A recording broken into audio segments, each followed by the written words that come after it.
नमस्कार दोस्तों, मैं राहुल चौधरी स्वागत करता हूं आपके अपने YouTube चैनल गलंट क्लासेज में।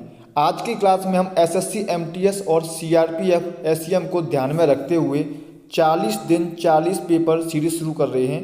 इस सीरीज के माध्यम से हम एसएससी एमटीएस और सीआरपीएफ के प्रीवियस पेपर को सॉल्व करेंगे। इसमें हम एक दिन एमटीएस और एक दिन सीआरपीएफ का पेपर सॉल्व करेंगे। आपको डेली पेन कॉपी लेकर बैठना है और पूरा पेपर खुद से सॉल्व करने की कोशिश करनी है। साथ ही लास्ट में अपना स्कोर कमेंट करना है और बताना है आपके 20 में से कितने प्रश्न सही हुए हैं। तो दोस्तों, आज की पहली क्लास है। पहली क्लास का पहला प्रश्न दे रखा है आपका। फर्स्ट प्रश्न है आपका दोस्तों, यह आपका एसएससी एमटीएस का 5 जुलाई 2022 को सेकंड शिफ्ट का पेपर है और पहला प्रश्न है आपका स्टेटमेंट का। प्रश्न को ध्यान से पढ़ना है। प्रश्न क्या दे रखा है? केवल कुछ बी क्यू हैं, केवल कुछ क्यू वी हैं। तो निष्कर्ष निकालना है आपको। कुछ बी वी हैं, सभी क्यू सभी वी नहीं हो सकते। तो सबसे पहले प्रश्न को ध्यान से पढ़िए। अब प्रश्न को जैसे जैसे दे रखा है उसी तरह से प्रश्न को सॉल्व कीजिए। प्रश्न दे रखा है कुछ बी क्यू हैं, हमने मान लिया ये आपके बी हैं, और उसने दे रखा है कुछ बी क्यू हैं, यानी कि ये आपका क्यू है। तो यहाँ पे जो कॉमन दे रखा है ये आपका दोनों में कॉमन होगा। फिर दे रखा है केवल कुछ क्यू वी हैं, यानी कि कुछ क्यू जो हैं वो वी हैं। अब आपसे निष्कर्ष पूछा है कुछ बी वी हैं, यानी कि आपका बी यहाँ पे दे रखा है, वी यहाँ पे दे रखा है।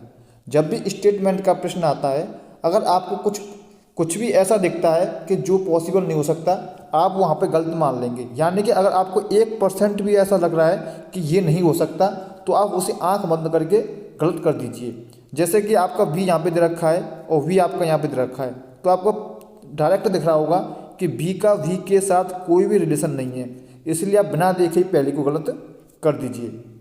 अब दूसरा दे रखा है सभी क्यू कभी भी नहीं हो सकते, यानी कि यहाँ पे दे रखा है ये आपका क्यू है और इसने कहा है कि सभी वी कभी क्यू नहीं हो सकते। तो दोस्तों एक ध्यान से देखिए आप, यहाँ पे दे रखा है आपका क्यू, ये रहा आपका क्यू, और एक दे रखा है आपका वी, ये रहा। तो इसमें दे रखा है सभी क्यू कभी वी नहीं हो सकते। तो दोस्तों ये भी आपका बिल्कुल गलत है, क्योंकि एक चीज़ देखिए, ये आपका क्यू दे रखा है, प्रश्न में दे रखा है कुछ क्यू वी हैं, यानी कि ये आपके क्यू हैं वो कुछ क्यू वी हैं, और फिर देखा सभी क्यू कभी वी नहीं हो सकते। तो एक बात है दोस्तों, मैं अगर आपका ये वी बना दूँ पूरा, और इसमें इसके हिसाब से जो कथन दे रखा है कुछ क्यू वी हैं, तो यहाँ से आपके कुछ क्यू जो हैं वी भी हो सकते हैं और पूरे के पूरे क्यू वी भी हो सकते हैं, क्योंकि यहाँ पे इसने पॉसिबिलिटी दे दी है। अगर दोस्तों यहाँ पे कहा है कि कभी भी नहीं हो सकते, तो दोस्तों लेकिन आप इस तरीके से देखिए कि आपका ये सही हो सकता है। आपको पॉसिबिलिटी भी देखनी है। अगर ये बोलता कि सभी क्यू वी नहीं हैं, तो आप लोग लगा सकते थे दोस्तों कि ये गलत हो जाएगा, लेकिन इसने कहा कभी भी नहीं हो सकते। तो ऐसा दोस्तों बिल्कुल भी नहीं हो सकता कि आपका ये भी पॉसिबल हो सकता है। अगर वो बोल देता कभी नहीं हो सकता, तो आप उसमें पॉसिबिलिटी देखते हैं। तो इस हिसाब से दोस्तों आपका ये भी गलत हो जाएगा, यानी कि आपके बहुत रॉन्ग हो जाएंगे, यानी कि आपका ऑप्शन डी राइट आंसर हो जाएगा। अगला प्रश्न है आपका, उस विकल्प का चयन करें जिसमें संख्याएं उसी प्रकार संबंधित हैं जैसे निम्नलिखित सेटों की संख्या है। आपके सामने सेट दे रखा है, आपको क्या करना है, उन ऑप्शन में से उस ऑप्शन को ढूंढना है जो इस सेट को फॉलो कर रहे होंगे। यानी कि इस सेट में जो दे रखा है ये किसी न किसी पैटर्न को फॉलो कर रहे होंगे, वही पैटर्न आपको ऑप्शन में देखना है। जो ऑप्शन इस पैटर्न को फॉलो कर रहा होगा वही आपका आंसर होगा। सबसे पहले आपका फर्स्ट सेट दे रखा है 4 16 64, दूसरा दे रखा है आपका 7 49 343। प्रश्न को ध्यान से देखिए दोस्तों, आपको दिख रहा होगा ये आपका 4 है, 4 का इसने क्या कर दिया है, स्क्वायर कर दिया है। स्क्वायर करने पर आपको 16 मिल रहा है। फिर इसने क्या किया है, 4 का क्यूब कर दिया है, यानी कि 64 हो गया है। यानी कि पहले 4 दे रखा है, उसने एक बार इसका स्क्वायर किया है और फिर एक बार इसका क्यूब कर दिया है। इसी तरह इसको देखिए 7 49 43 दे रखा है आपका, इसमें इसने क्या किया है, पहले 7 का स्क्वायर किया है, फिर 7 का क्यूब कर दिया है। 7 का स्क्वायर 49 होता है, 7 का क्यूब 343 होता है। यानी कि आपको क्या करना है, जो फर्स्ट संख्या उठानी है उसका एक बार स्क्वायर करना है और एक बार इसका क्यूब करना है।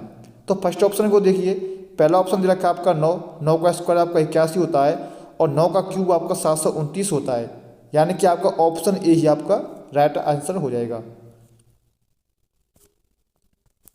अगला प्रश्न देखते हैं। अगला प्रश्न सॉल्व करने से पहले दोस्तों, अगर आपने अभी तक वीडियो को लाइक नहीं किया है तो दोस्तों वीडियो को लाइक जरूर कर दें। और जिन्होंने वीडियो को लाइक कर दिया दोस्तों उनकी कोई टेंशन नहीं है, लेकिन जिसने भी अभी तक वीडियो को लाइक नहीं किया है तो वीडियो को लाइक जरूर कर दें। अब अगला प्रश्न है आपका सिटिंग अरेंजमेंट का प्रश्न है, ध्यान से पढ़िए। प्रश्न दे रखा है, एक कक्षा में 5 लड़कियां एक सीधी पंक्ति में उत्तर की ओर मुख करके बैठी हैं। ए सी के ठीक बाएं और डी के ठीक दाएं बैठा है। ई बी के ठीक दाएं बैठा है, लेकिन डी के ठीक बाएं बैठा है। पंक्ति के मध्य में कौन बैठा है? सबसे पहले ये देखिए दोस्तों, टोटल लड़कियां हैं कितनी? तो आपके टोटल लड़कियां 5 लड़कियां हैं और इन्होंने सब ने अपना मुँह उत्तर की साइड में कर रखा है, यानी कि ऊपर की साइड में। अब प्रश्न देखिए, ए सी के ठीक बाएं बैठा है। यहाँ पे क्या दे रखा है? ए जो है सी के ठीक बाएं बैठा है, यानी कि मान लीजिए ये आपका सी है तो ए इसके ठीक बाएं यानी कि बगल में बैठ जाएगा। फिर दे रखा है और डी के ठीक दाएं बैठा है। जो दोस्तों सी ए जो दे रखा है वह सी के ठीक बाएं बैठा है और डी के ठीक दाएं बैठा है, यानी कि अगर हम डी यहाँ बैठा दें तो ए ठीक इसके दाएं हो जाएगा। फिर रखा है ई बी के ठीक दाएं बैठा है। ई जो है वो है बी के ठीक दाएं बैठा है, यानी कि ये वाला हो जाएगा। फिर दे रखा है लेकिन डी के ठीक बाएं बैठा है। क्या दे रखा है दोस्तों, दोबारा सुनिए। जो ई जो है वो बी के ठीक दाएं बैठा है और लेकिन वो डी के बाएं बैठा है, यानी कि हम ई को यहाँ बैठा दें और बी को यहाँ बैठा दें तो ये ई जो है वो डी के ठीक आपके बाईं तरफ है और बी के ठीक दाईं तरफ है। तो प्रश्न ने पूछा है पंक्ति के मध्य स्थान पर कौन बैठा है? तो दो दोस्तों इस साइड से, दो आपके इस साइड से, यानी कि डी आपका बिल्कुल बीच में हो जाएगा, यानी कि ऑप्शन बी आपका राइट आंसर हो जाएगा। तो उम्मीद करता हूं दोस्तों आपको यह प्रश्न भी अच्छे से समझ में आ गया होगा। तो अगला प्रश्न देखते हैं। अगला प्रश्न है, श्रृंखला में लुप्त का पता याद कीजिए, यानी कि आपको मिसिंग नंबर देखना है। आपके सामने एक सीरीज दे रखी है, अल्फाबेट सीरीज है। सबसे पहले सीरीज को ध्यान से पढ़िए। सीरीज दे रखी है आपकी Q D O B M Z K X और प्रश्नवाचक चिन्ह। जब भी आपके सामने अल्फाबेट सीरीज आए और वो 2 के जोड़ भी दे रखी हो तो आपको क्या करना है, सबसे पहले आप एक एक अक्षर को उठा लीजिए। इससे भी सॉल्व करने से पहले दोस्तों आपको अल्फाबेट की प्लेस वैल्यू पता होना चाहिए। अगर आपको इनकी प्लेस वैल्यू पता है तो आप इसे विद इन सेकंड सॉल्व कर सकते हैं। जैसे कि आप पहला लेटर उठाइए, इसमें क्यू का जो प्लेस वैल्यू होती है वो होती है आपकी 17। इसका ओ को उठाइए, ओ की प्लेस वैल्यू होती है आपकी 15। इसी तरह एम की प्लेस वैल्यू होती है आपकी 13 और के की प्लेस वैल्यू होती है आपकी 11। अब यहाँ पे देखिए 17 दे रखा है, 17 से 15 पे गया तो इसने माइनस का 2 कर दिया है। 15 से 13 पे गया तो माइनस का 2 कर दिया है। 13 से 11 पे गया तो माइनस का 2 कर दिया है। यानी कि हम अगला पद जो होगा आपका उसमें से -2 कर देंगे, यानी कि 9 मिल जाएगा। और 9 जो होती है आपकी वो होती है आपकी आई की प्लेस वैल्यू, यानी कि स्टार्टिंग में आपका आई आएगा और एक ही ऑप्शन है जिसमें आई दे रखा है और बी दे रखा है, यानी कि ऑप्शन ए और ऑप्शन सी आपके कैंसिल आउट हो चुके हैं। अब आपको क्या करना है, पीछे का उठाना है। डी को लेते हैं, डी की प्लेस वैल्यू होती है आपकी 4, बी की प्लेस वैल्यू होती है आपकी 2, जेड की प्लेस वैल्यू होती है आपकी 26 और एक्स की प्लेस वैल्यू होती है आपकी 24। यानी कि 4 से 2 पे गए तो यहाँ पे भी इसने माइनस का 2 किया है। 2 से 26 पे गए तो यहाँ पे भी आपका माइनस का 2 हुआ है। 26 से 24 पे गए तो यहाँ पे भी आपका माइनस का 2 हुआ है। यानी कि 24 से हम आगे जाएंगे तो यहाँ पे भी आपका माइनस का 2 हो जाएगा, यानी कि 22। और 22 जो होती है ये होती है आपकी वी की प्लेस वैल्यू, यानी कि यहाँ पे आएगा आपका वी, यानी कि आई वी, यानी कि ऑप्शन डी आपका राइट आंसर हो जाएगा। प्रश्न में हमने क्या किया दोस्तों, इसमें जो आपकी अल्फाबेट सीरीज चल रही है उसमें क्या किया, इसने स्टार्टिंग वाले पद में से -2 किया है और -2 करते हुए वो आगे बढ़ता गया है, तो इसलिए आपका राइट आंसर हो जाएगा आई वी। उम्मीद करता हूँ दोस्तों आपको यह प्रश्न भी अच्छे से समझ में आ गया होगा। तो आइए अगला प्रश्न देखते हैं। अगला प्रश्न है दोस्तों आपको एनालॉगी का। प्रश्न क्या कह रहा है, प्रश्न को ध्यान से पढ़िए। प्रश्न दे रखा है, यहाँ पे इसने एक संख्या दे रखी है, आपका अल्फाबेट सीरीज दे रखी है, इसने यहाँ पे से एक डिकोड किया है। इसी तरह यहाँ पे अल्फाबेट सीरीज दे रखी है, इसको भी इसने यहाँ पे डिकोड किया है। जिस तरह से इन दोनों आप सीरीज का आपस में संबंध है उसी तरह से ये जो दे रखा है QTRJNZ, इसका संबंध उस सीरीज से होगा जो इस प्रश्नवाचक चिन्ह की जगह पर आएगा। तो सबसे पहले यहाँ पे देखिए बी दे रखा है, बी से यहाँ पे ए पे गया तो इसने क्या कर दिया, आपका -a कर दिया है। फिर वो ई से आपका सी पे गया है तो यहाँ पे इसने क्या कर दिया, आपको ध्यान से देखिए, यहाँ पे इसने -2 कर दिया है। इसी तरह डब्ल्यू से आपका टी पे गया है तो इसने -3 कर दिया है। और फिर हम एम से आई पे जाएंगे तो यहाँ पे देखिए दोस्तों इसने -4 कर दिया है। और हम टी से ओ पे जाएंगे तो इसने माइनस का 5 कर दिया है, और हम टी से एन पे जाएंगे तो इसने माइनस का 6 कर दिया है। यानी दोस्त ध्यान से समझिए प्रश्न में किया क्या है आपका।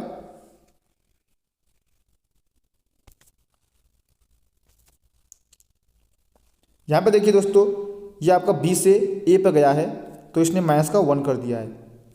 फिर ये दोस्तों आपका ई से सी पे गया है तो माइनस का 2 कर दिया है। इसी तरह ये डब्ल्यू से टी पे गया है तो यहाँ पे इसने माइनस का 3 कर दिया है।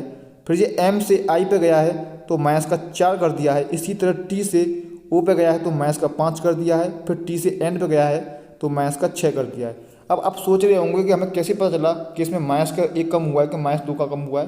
तो मैंने अभी आपको बताया था कि आपको इनकी प्लेस वैल्यू पता होना चाहिए। अगर आपको इनकी प्लेस वैल्यू पता है तो आप इसे विद इन सेकंड सॉल्व कर सकते थे। इसी तरह यहाँ पे देखिए, के से हम जे पे जाएंगे तो आपको माइनस का 1 हुआ क्योंकि जे की बात किया आता है। इसी तरह डब्ल्यू से आप यू पे जाएंगे तो माइनस का 2 होता है क्योंकि डब्ल्यू होता है आपका 23 पे और यू होता है आपका 21 पे। इसी तरह क्यू से जाएंगे एन पर तो यहाँ पे इसने माइनस का 3 कर दिया है। फिर हम एम से आई पे जाएंगे तो माइनस का 4 हो रहा है, और टी से हम ओ पे जाएंगे तो माइनस का 5 हो रहा है, और एक्स से हम आर पे जाएंगे तो माइनस का 6 हो रहा है। यानी कि इसने क्या किया है, पहले माइनस का 1 कम किया है, फिर माइनस का 2, फिर माइनस का 3, फिर माइनस का 4 और माइनस का 5 और माइनस का 6। यानी कि जो आपका दे रखा है Q T R J N Z. अब इसमें हमें क्या करना है, पहले हमें माइनस का 1 करना है, फिर माइनस का 2 करना है, फिर माइनस का 3, माइनस का 4, माइनस का 5 और माइनस का 6। अगर हम क्यू में से माइनस का 1 करेंगे तो आपको पी मिल जाएगा। टी में से माइनस के 2 करेंगे तो आपको आर मिल जाएगा। इसी तरफ आर में से 3 करेंगे तो आपको ओ मिल जाएगा, और जे में से आप 4 करेंगे, माइनस 4 करेंगे तो आपको एफ मिल जाएगा, और आप एन में से 5 करेंगे तो आपको आई मिल जाएगा। इसी तरह आप जेड में से 6 माइनस करेंगे तो आपको टी मिल जाएगा।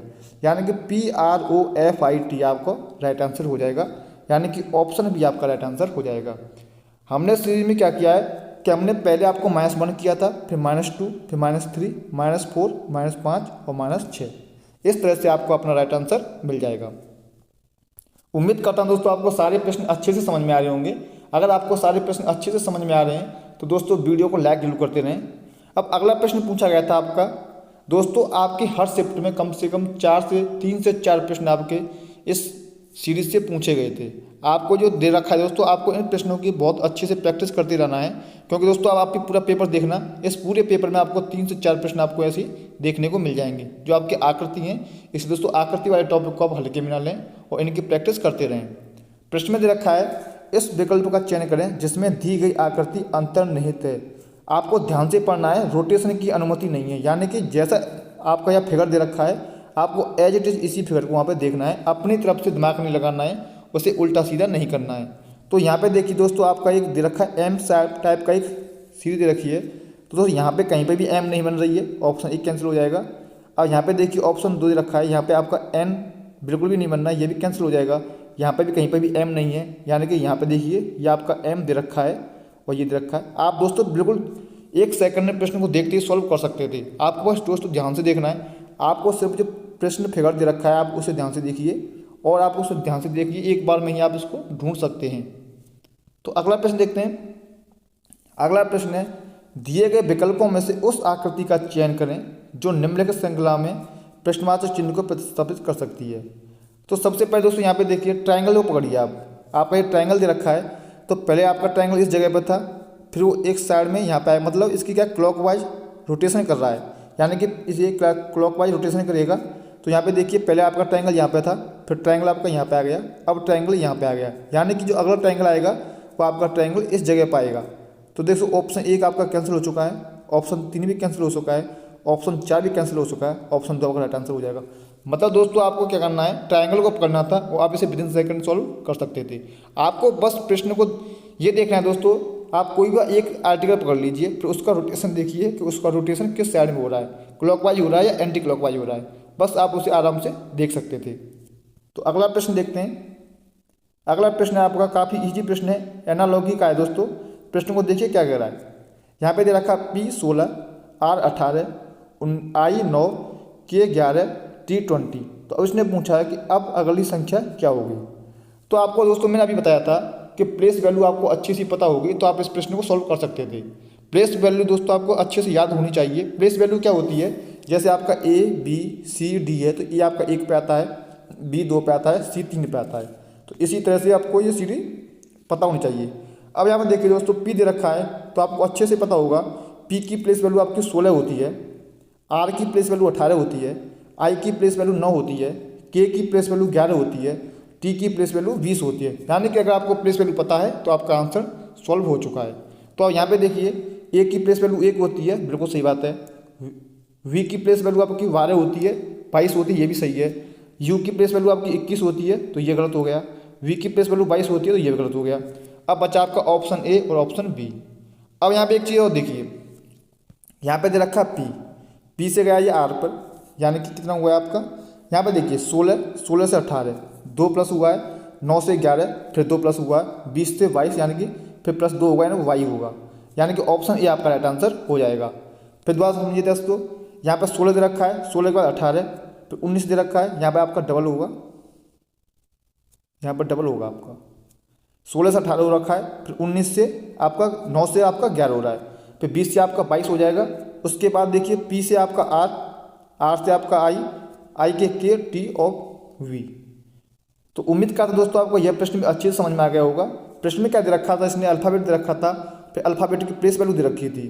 फिर इसके बाद आपको पता चला कि आपके 2 ऑप्शन ऐसे थे जिनकी प्लेस वैल्यू सही दे रखी थी, वी और ए। लेकिन आपको ये देखना था कि आपका आंसर यहाँ पे वी वाई से आएगा या ए एक आएगा। लेकिन अपने फिर देखा कि यहाँ पे क्या हो रहा था, 16 से 18 प्लस 2 हो रहा था, फिर 9 से 11 प्लस 2 हो रहा था, यानी कि 20 में प्लस 2 कर देंगे तो 22 आ जाएगा। यानी कि ऑप्शन ए आपका राइट आंसर हो जाएगा। तो अगला प्रश्न देखते हैं, कोडिंग डिकोडिंग का है। एक निश्चित कोड भाषा में NUVDU को वाटर इज लाइफ लिखा जाता है, HUDURU को ब्रिंग मी वाटर लिखा जाता है और TUVURU को ब्रिंग इज वेल लिखा जाता है। तो उस भाषा में वेल शब्द के लिए क्या कोड होगा। जब भी आपके सामने यह प्रश्न आए तो आपको सबसे पहले ये देखिए कि कोड किसका पूछा है। तो यहाँ पे पूछा है कोड वेल का, तो आप ये देखिए वेल दे कहाँ रखा है, तो आपका वेल दे रखा है यहाँ पे, यानी कि आपको इस वेल का कोड निकालना है। ठीक है, अब ये देखिए कि वेल के साथ आपके कौन कौन से लेटर दे रखे हैं। तो एक दे रखा आपका ब्रिंग, एक दे रखा एज, यानी कि अगर आप ब्रिंग और एज का कूट निकाल दें तो उस कूट को निकालने के बाद जो कूट आपका बचेगा वही आपके वेल का होगा। तो आप सबसे पहले ब्रिंग को लीजिए, तो आपका ब्रिंग कहाँ पे दे रखा है वो देखिए, आपका ब्रिंग दे रखा है, देखो इस जगह ब्रिंग दे रखा है आपका।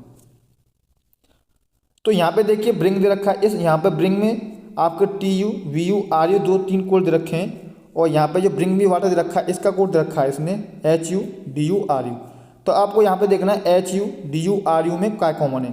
तो दोस्तों यहाँ पे देखिए, यहाँ पे भी आपका RU दे रखा है और यहाँ पे भी आपका RU दे रखा है, यानी कि जो ब्रिंग होगा, ब्रिंग का कोड होगा आपका RU। तो आपका RU तो खत्म हो चुका है, अब बचा आपका एज।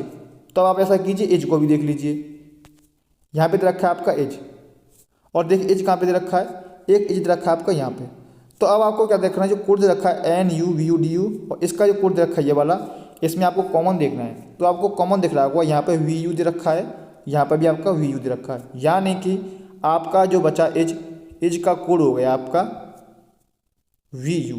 अब यहाँ पे देखिए दोस्तों, VU यूज हो चुका है आपका, RU यूज हो चुका है, यानी कि जो वेल बचा आपका, और वेल का कोड क्या हुआ आपका, वेल का कोड हुआ आपका TU, यानी कि ऑप्शन सी आपका राइट आंसर हो जाएगा। तो अगला प्रश्न देखते हैं। अगला प्रश्न दे रखा है, नीचे दिए गए विकल्पों में से उस आकृति का चयन करें जो निम्नलिखित श्रृंखला में प्रश्नवाचक चिन्ह को प्रतिस्थापित कर सकता है।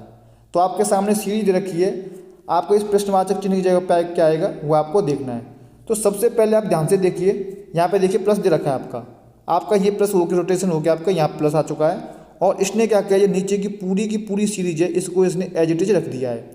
फिर इसके बाद इसने क्या किया, अगले पद में इसने यहाँ से माइनस को उठा करके यहाँ की इसकी साइड में रख दिया है और पूरा का पूरा स्टेप इसने एज इट इज रख दिया है।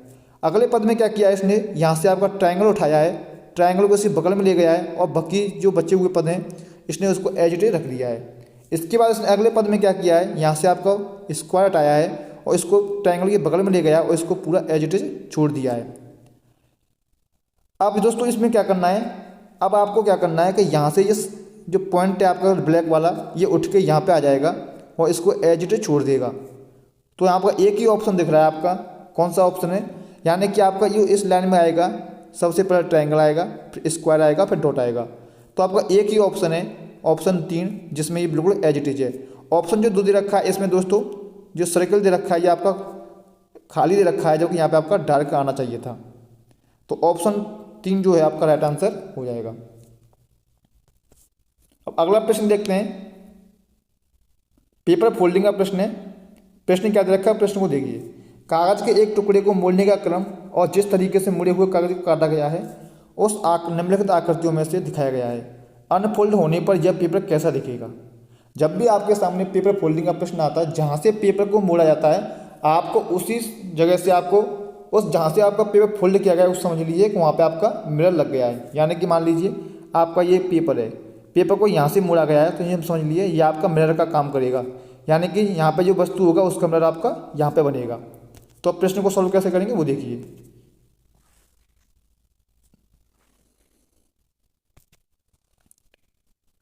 प्रश्न में क्या दिया गया है, सबसे पहले इसने पेपर को यहाँ से फोल्ड किया है, फिर इसने इसके बाद यहाँ से फोल्ड कर दिया है। तो आप पेपर को हम ऐसे ही खोलेंगे तो सबसे पहले आपका स्क्वायर यहाँ पे आ जाएगा, इसकी साइड में यहाँ पे स्क्वायर आ जाएगा आपका, एक स्क्वायर आपका इस साइड में यहाँ पे आ जाएगा। अब ये दो आपके स्क्वायर हो चुके हैं। अब क्या करना है, अब इसको हम यहाँ पे खोलेंगे, इसके साइड में खोलेंगे तो मान लो ये दो आपके स्क्वायर हैं, ये वाले स्क्वायर यहाँ पे हो चुके हैं। तो दो स्क्वायर होने के बाद ये आपका स्क्वायर जो है आपके ये यहाँ पे पहुँच जाएंगे, और यह वाला स्क्वायर आपका है यहाँ से आपका खुल जाएगा। यानी कि आपके स्क्वायर जो बनेंगे, यहाँ से स्क्वायर आपका, दो स्क्वायर आपके यहाँ पर हैं, तो आपके दो स्क्वायर आपके यहाँ बीच में पहुँच जाएंगे इस तरह से। और जो आपका ये स्क्वायर था बीच वाला, ये वाला स्क्वायर था, यहाँ से आपका डबल हो जाएंगे और यहाँ पर भी आपका डबल हो जाएगा। यानी कि ऑप्शन जो 3 होगा आपका राइट आंसर हो जाएगा। आपको इसे ऐसे भी सॉल्व कर सकते थे, मैं आपको बता देता हूँ पूरा। यहाँ पे देखिए आपका पेपर कितनी बार फोल्ड हुआ है।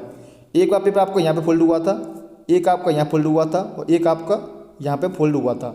यानी कि एक बार यहाँ पे हो चुका था, एक बार यहाँ पे हो चुका था, एक बार आपका यहाँ पे हो चुका था। तो कितना हुआ, 1 2 3, 3 बार पेपर आपका फोल्ड हुआ है। यानी कि आपका एक बार यहाँ से कट के सर्कल बनाए तो एक सर्कल आपका यहाँ पे बन सकता था, एक यहाँ पे बन जाए, 2 2 4 हो गए, और 2 आपके और बन जाएंगे, तो आपके 8 हो जाएंगे। तो 8 आपके सिर्फ ऑप्शन 3 में ही है। तो ये भी आपका इस तरह से भी आप इसे सॉल्व कर सकते थे। अगला प्रश्न है आपका एनालॉजी का। प्रश्न दे रखा है GRAM को EPK और HALT को प्रश्नवाचक चिन्ह, यानी कि जो संबंध ग्राम का EPK के साथ होगा वही उसी तरह HALT का संबंध उस संख्या से होगा जो प्रश्नवाचक चिन्ह की जगह पर आएगा। तो प्रश्न को ध्यान से पढ़िए, प्रश्न में क्या लॉजिक लग रहा है। यहाँ पे दे रखा आपका G, तो इसने G से आपका E बनाया होगा, इसी तरह R से आपका P बना होगा, A से आपका Y बना होगा, और M से आपका K बना होगा। अब कैसे बना होगा वो देखिए। मैंने आपको बताया था इनकी अगर अल्फ़ाबेट की आपको प्लेस वैल्यू पता है तो आप इसे आराम से सॉल्व कर सकते थे। यानी कि यहाँ पे देखिए G की प्लेस वैल्यू होती है आपकी 7, R की प्लेस वैल्यू होती है आपकी 18, A की प्लेस वैल्यू 1 और M की प्लेस वैल्यू आपकी 13। फिर E की प्लेस वैल्यू होती है आपकी 5 और P की प्लेस वैल्यू होती है आपकी 16, Y की प्लेस वैल्यू होती है आपकी 25 और K की प्लेस वैल्यू होती है 11। यानी कि हम 7 से 5 बजाएंगे तो माइनस का 2 हो रहा है, 28 16 बजाएंगे तो यहाँ पर भी आपका माइनस का 2 हो रहा है, 1 से 25 पे जाएंगे तो माइनस का 2 हो रहा है, और 13 से 2 11 बजाएंगे तो माइनस का 2 हो रहा है। यानी कि इसने क्या किया, प्रत्येक अल्फ़ाबेट में माइनस का 2 कर दिया है और हमें अगला पद आपका मिल चुका है। तो इसी तरह आपको HALT से बनाना है। अब HALT को देखते हैं तो आपको पता होगा H का जो प्लेस वैल्यू 8 होता है, A का प्लेस वैल्यू 1 होता है, L का 12 और T का 20। अब हम 8 में से 2 घटाएंगे तो 6, 1 में से 2 घटाएंगे तो आपको कितना मिलेगा, आपको 22 मिल जाएगा, यानी कि 25। 12 में से 2 माइनस करें 10 मिल जाएगा, और 20 में से 2 मांगे तो आपको 18 मिल जाएगा। 6 जो होती है आपकी F की प्लेस वैल्यू होती है, 25 Y की प्लेस वैल्यू होती है, 10 J की प्लेस वैल्यू होती है, और 18 आपकी R की प्लेस वैल्यू होती है। यानी कि FYJR आपका राइट आंसर हो जाएगा, और ये होगा आपका ऑप्शन डी। प्रश्न में लॉजिक क्या था, इसने हर अल्फ़ाबेट में से 2 माइनस किया था, और हर अल्फ़ाबेट में 2 माइनस करने पर आपको अगला पद मिल रहा था। अगला प्रश्न है, एक निश्चित कोड भाषा में हिंडर को ABGWKX लिखा जाता है और गोल्फ मकाओ ZHAUFT लिखा जाता है, उसी कोड भाषा में AJKSTU को कैसे लिखा जाएगा। दोस्तों देखो फिर यहाँ पे देखिए मैंने आपको क्या बोला था, अगर आपको प्लेस वैल्यू पता है तो आप प्रश्नों को विदिन सेकंड सॉल्व कर सकते हैं। आप खुद देख लीजिए दोस्तों, पूरा पेपर सॉल्व होने को जा रहा है। हर दूसरा तीसरा प्रश्न आपका अल्फ़ाबेट से था और हमने हर प्रश्न को प्लेस वैल्यू के आधार से सॉल्व किया था। अगर आपको प्लेस वैल्यू नहीं पता होगा तो आप प्रश्न में फंस जाएंगे। अब यहाँ पे देखिए आपका हैंडल दे रखा है, यहाँ पे दे रखा है आपका HINDE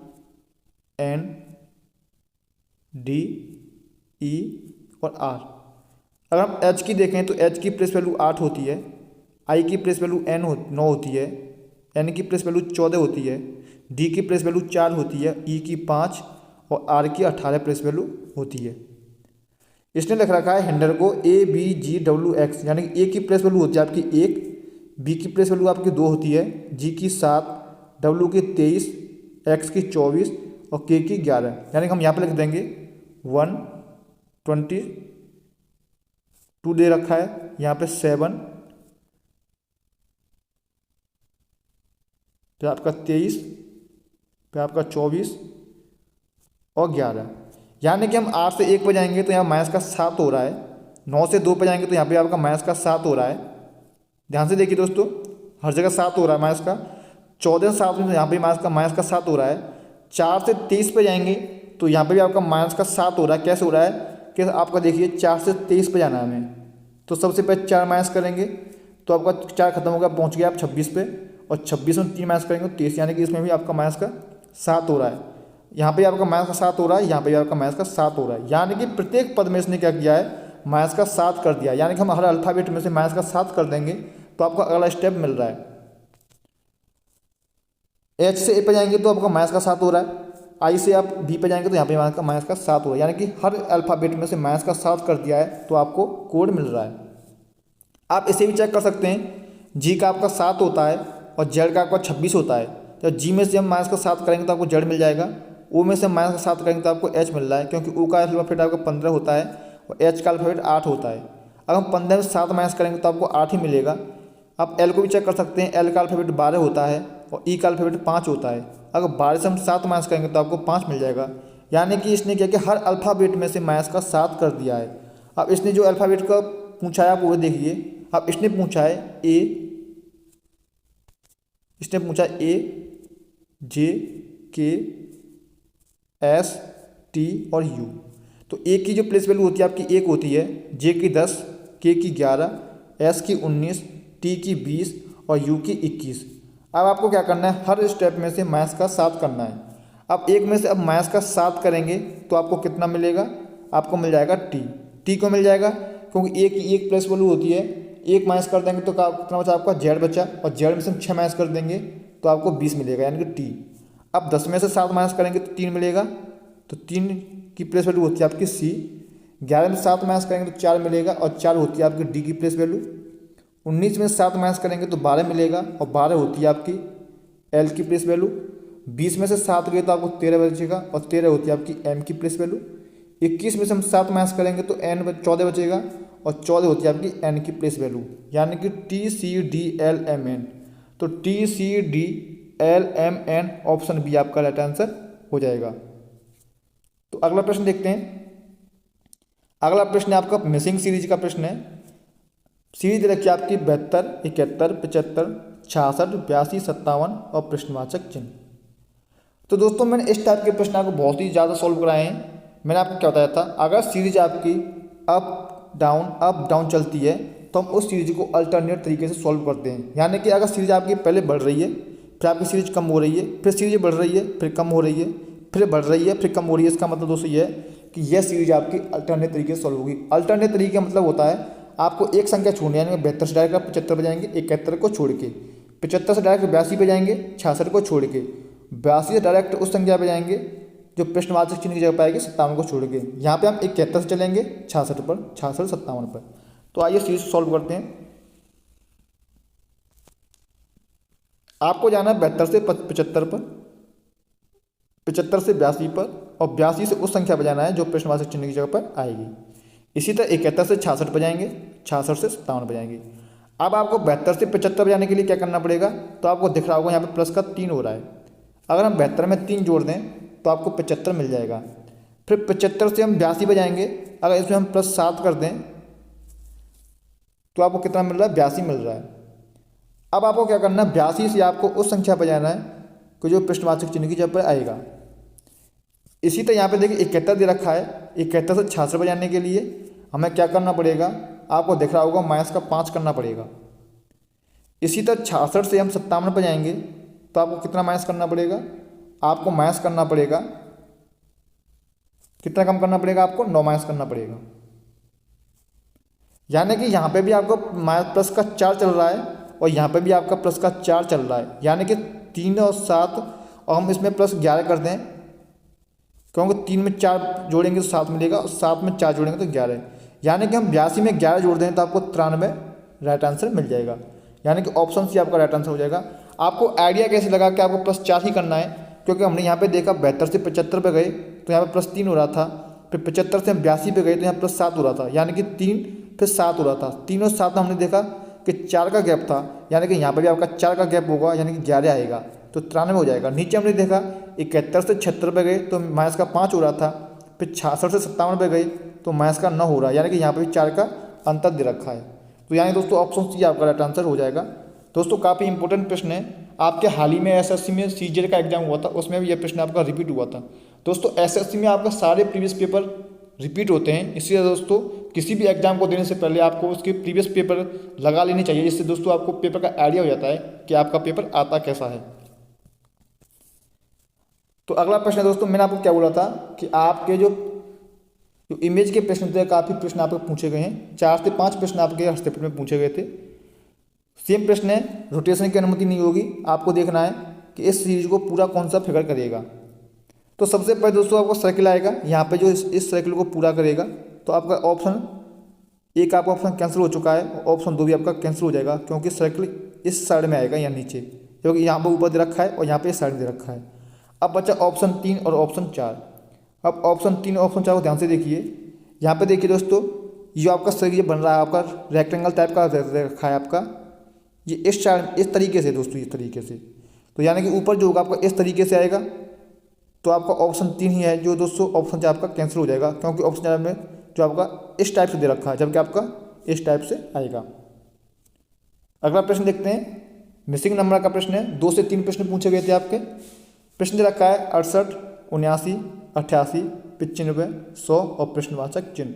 यानी कि सीरीज में दोस्तों ध्यान से देखिए, 68 दे रखा है, 68 के बाद इसने 79 दे रखा है, फिर 88 दे रखा है, फिर 95, फिर 100 दे रखा है। यानी कि सीरीज आपकी धीरे धीरे बढ़ रही है।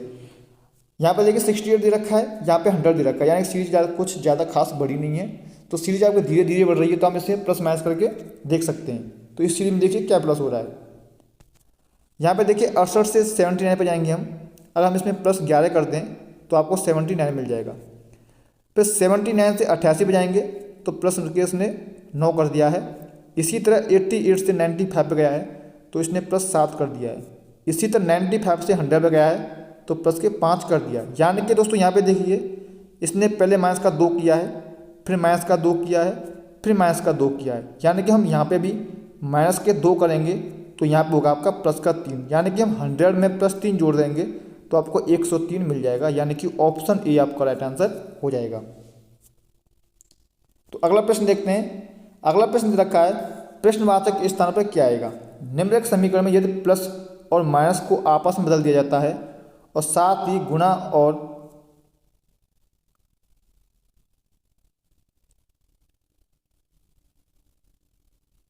दोस्तों गुणा को आपस में बदल दिया जाता है। प्रश्न को दोस्तों कुछ मिस्टेक लग रही है, प्रश्न को एक बार देख लेते हैं। यहाँ पे देखिए 46 दे रखा है और माइनस का 9 दे रखा है। यानी कि इसने क्या किया, माइनस और प्लस को आपस में चेंज करना है। यानी कि 46 माइनस की जब हम प्लस कर देंगे तो 9 हो जाएगा और प्लस की जब माइनस कर देंगे तो 48 हो जाएगा। प्रश्न में दे रखा है, इसने मल्टीप्लिकेशन को चेंज करने के लिए बोला है दोस्तों, उसने किससे किया है ये प्रश्न दोस्तों पता नहीं चल रहा है आपका।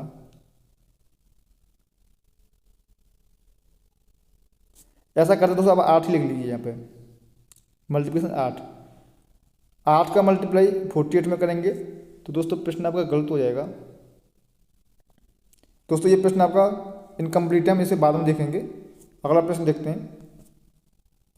अगला प्रश्न दोस्तों आपका एनालॉगी का प्रश्न दे रखा है। 7 का संबंध 345 के साथ है, 5 का 127 के साथ है, इसी तरह 6 का उस संख्या के साथ होगा जो प्रश्नवाचक चिन्ह की जगह पर आएगा। तो सबसे पहले दोस्तों ये देखिए, जो आपका दे रखा है 7 दे रखा है, 7 से इसने 345 बनाया है। तो आप ये देखिए कि 345 जो दे रखा है ये 7 का स्क्वायर क्यूब तो नहीं है, या इसके आसपास तो नहीं है। इसी तरह 5 को देखिए, 5 जो 127 का है, जो 5 जो है 127 के आसपास तो नहीं है। तो अब 7 को देखिए, हम 7 का क्यूब करते हैं तो 7 का क्यूब आपका 343 होता है। अगर हम 343 में 2 जोड़ते हैं तो आपको 345 मिल रहा है। अब इसी तरह यहाँ पे भी देखते हैं, 5 दे रखा है, हम 5 का क्यूब करते हैं तो आपको 125 मिलेगा, और 125 में 2 जोड़ देने पर यह आपको 127 बन रहा है। यानी कि इसने क्या कर रखा है, जो पहली संख्या दे रखी है उसका क्यूब करके उसमें हमने 2 जोड़ दिया है। अब 6 को देखिए, 6 का क्यूब करेंगे तो आपको 216 मिल जाएगा, और 216 में हम 2 जोड़ देंगे तो आपको कितना मिलेगा, 218 मिल जाएगा। यानी कि ऑप्शन डी आपका राइट आंसर हो जाएगा। प्रश्न में लॉजिक क्या था, पहली संख्या का क्यूब करके उसमें हमने 2 जोड़ दिया था। तो आइए अगला प्रश्न देखते हैं।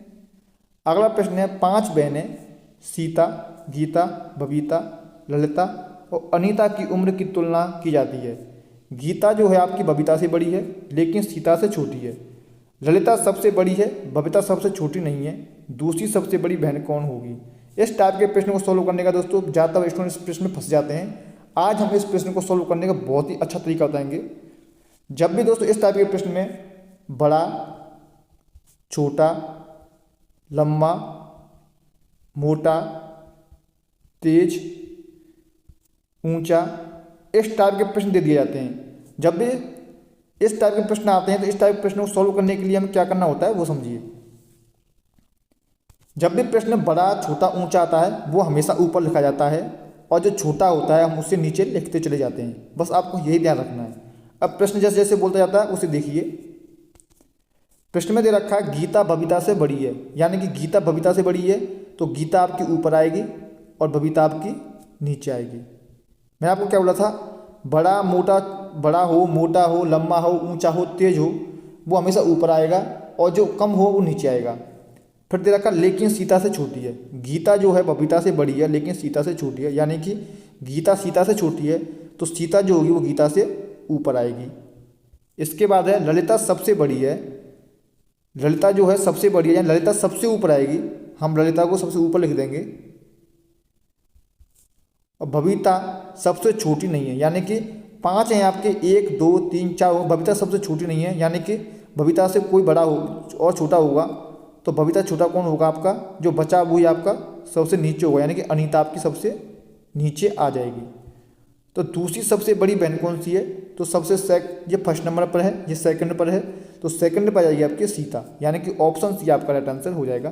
प्रश्न में हमने क्या बताया था, जब भी कभी बड़ा, ऊंचा, तेज आ जाए वो सबसे ऊपर होता है, और जो कम होता है वो नीचे आता चला जाता है। तो प्रश्न में दे रखा था सबसे जो बड़ी है गीता है, गीता जो दे रखी थी बबीता से बड़ी थी, यानी कि बबीता नीचे आएगी और गीता उसके ऊपर आएगी। लेकिन सीता से छोटी है, यानी कि गीता जो है वो बबीता से बड़ी है लेकिन सीता से छोटी है, यानी कि सीता इसके ऊपर आएगी, सीता ऊपर आ गया। फिर दे रखा था सबसे बड़ी इसमें ललिता है तो ललिता सबसे ऊपर आ जाएगी। फिर दे रखा था बबीता सबसे छोटी नहीं है, यानी कि बबीता से भी कोई छोटा होगा, तो जो शेष बचा वो आपका अनीता थी, यानी कि अनीता सबसे छोटी होगी। तो प्रश्न में पूछा दूसरी सबसे बड़ी बहन कौन सी है, यानी कि सीता आपका राइट आंसर हो जाएगा। लास्ट प्रश्न है आज का, स्टेटमेंट का है।